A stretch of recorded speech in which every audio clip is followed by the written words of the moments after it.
তো আমি আজকে চলে এসেছি বেগুন ভাজি করব। অনেকেই বলে বেগুন ভাজতে অনেক তেল লাগে, তো আমি আজকে একেবারে সহজ প্রসেসটা দেখাবো, যেভাবে বেগুন ভাজি করলে খেতে অনেক মজা হয় আর তেলটাও অনেক কম লাগে। তো আমি সেইভাবে আজকে দেখাবো, ইনশাল্লাহ আপনাদের কাছে ভালো লাগবে, পুরোটা সময় জুড়ে থাকবেন। আসসালামু আলাইকুম রহমতুল্লাহি ওয়া বারাকাতুহু। নাহার ফুড ব্লগে আপনাদেরকে স্বাগতম। যে যেখান থেকে দেখতেছেন অসংখ্য অসংখ্য ধন্যবাদ পাশে থাকার জন্য। তো আমি বেশ বড় একটা বেগুন নিয়েছি, তো এত বড় বেগুন ভাজলে আসলে ভালো লাগবে না, তো আমি সেজন্য 2 ভাগ করে নিয়েছি। ক্যামেরাতে কিন্তু অতটা বড় দেখা যায় না, কিন্তু এমনি কিন্তু বেগুনটা বেশ বড় ছিল, তো সেজন্য আমি 2 ভাগ করে একটু কেটে নিতেছি।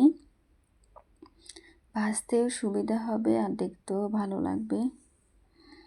তো আমি পিস পিস করে কেটে নিয়েছি, অর্ধেকটা ভাজি করব। তো আমি এখন একটু সুন্দর করে ধুয়ে নিব। ধুয়ে নিয়েছি, এখন আমি একটা কড়াই বসিয়ে ফ্রাই প্যান বসিয়ে পরিমাণ মতো একটু তেল দিয়ে দিলাম।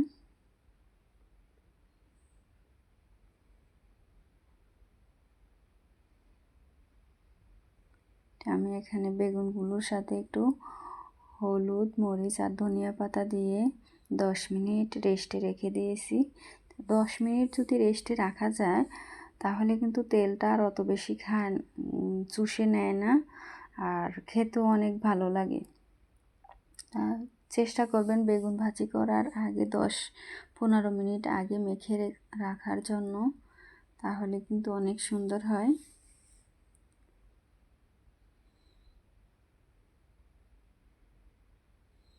আমি এখন সুন্দর করে দিয়ে দিলাম সবগুলো বেগুন।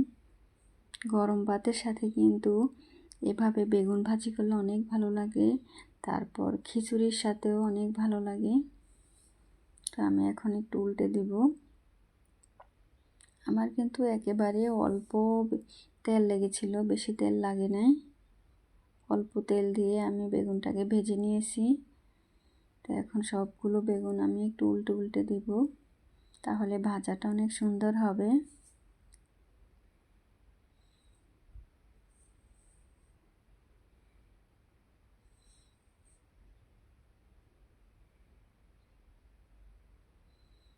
তো আমি এখন আবার অল্প করে একটু তেল দিয়ে দিব।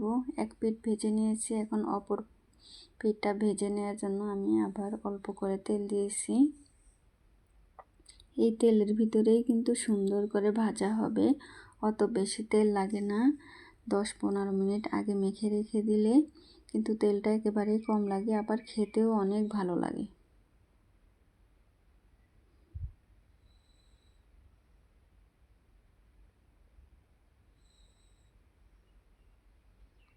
তারপর একটু ঢেকে দিলাম। এই তো আমার বেগুন ভাজিগুলা কমপ্লিট হয়ে গেল।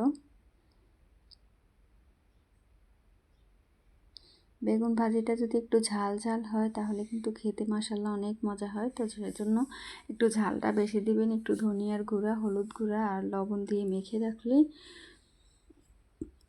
সুন্দরভাবে ভাজাটা হয়। তো এই তো মাশাআল্লাহ, আমি এখন পরিবেশন করার জন্য একটা প্লেটে করে তুলে নিচ্ছি।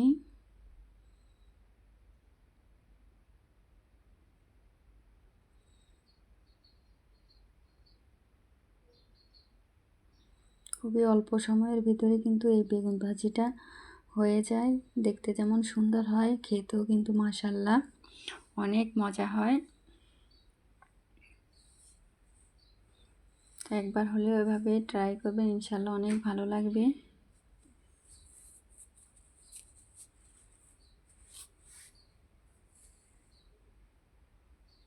তো মাশাআল্লাহ দেখুন কতটা সুন্দর হয়েছে।